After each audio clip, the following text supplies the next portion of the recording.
is Mrs. Lakshmi Kumari, Department of English, Patrician College of Arts and Science. In today's video lecture, we're going to talk about the sound system of the English language. We all know that 26 letters of the alphabet make up the English phonological system. But within these 26 letters are 44 distinct sound units called phonemes. In other words, there are 44 speech sounds made up of two different groups of sounds called vowels and consonants. What is the primary difference between a vowel or a consonant? A vowel is articulated in a free flow manner. In other words, there is a chin drop or the air movement is free when you articulate a vowel. For example, the sounds E, U, A or A. There is no blockage, there is no obstruction of the air passage when we articulate a vowel. What about the next set of speech sounds? They are called the consonants. If vowels are articulated without any obstructions, consonants are articulated with either partial obstruction or complete obstruction of the air passage. Let me give you an example. M is completely obstructed. The air passage is completely obstructed by the two lips. Or T, where there is partial obstruction of the air passage. So we study sounds using these two common distinctions. Now, coming back to vowels. There are 20 vowel sounds. You must be wondering how there are 20 vowel sounds. Within these vowel sounds, we have two more groups called as the monophthongs and the diphthongs. Monophthongs, as the word states, comprises of one single sound. For example, a, or a.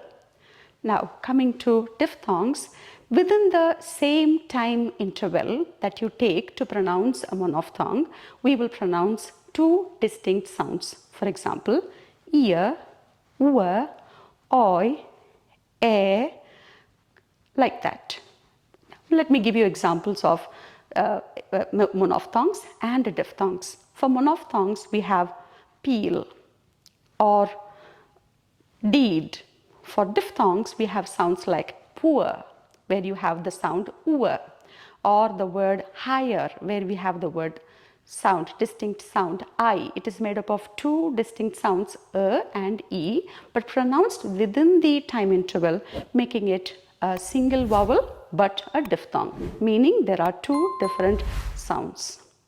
Now, when you are learning English language, it is important how you articulate them and where you articulate them, because if you are going to move the position of the tongue or you're going to move the position of the lips, you're not going to articulate the right sound. This is a common problem for people for whom English is not their first language. So if you are a student, if you are somebody for whom the first language is not English, you will have to definitely undergo this training of where to articulate these sounds and how to articulate. This systematic study of sound system is part of phonetics, which is available within collegiate education as well as among soft skills trainers. Now, coming to consonants, there are 24 consonants in the English language. Some of them are semi-vowels, some of them are fricatives, some of them are plosives. You have different varieties. Comparatively, the study of vowels will require a higher understanding than the study of consonants, because consonants are usually a little easier to pronounce. And at the same time, consonants also pose some difficulty because some of the consonants differ between languages. For example, the sound w. There are two distinct w sounds in the English language. One is the labiovelar v, like in van.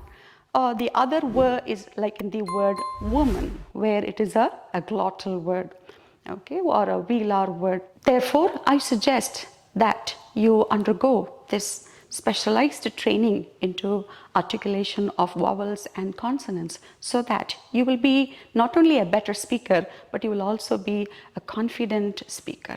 Happy learning. Thank you.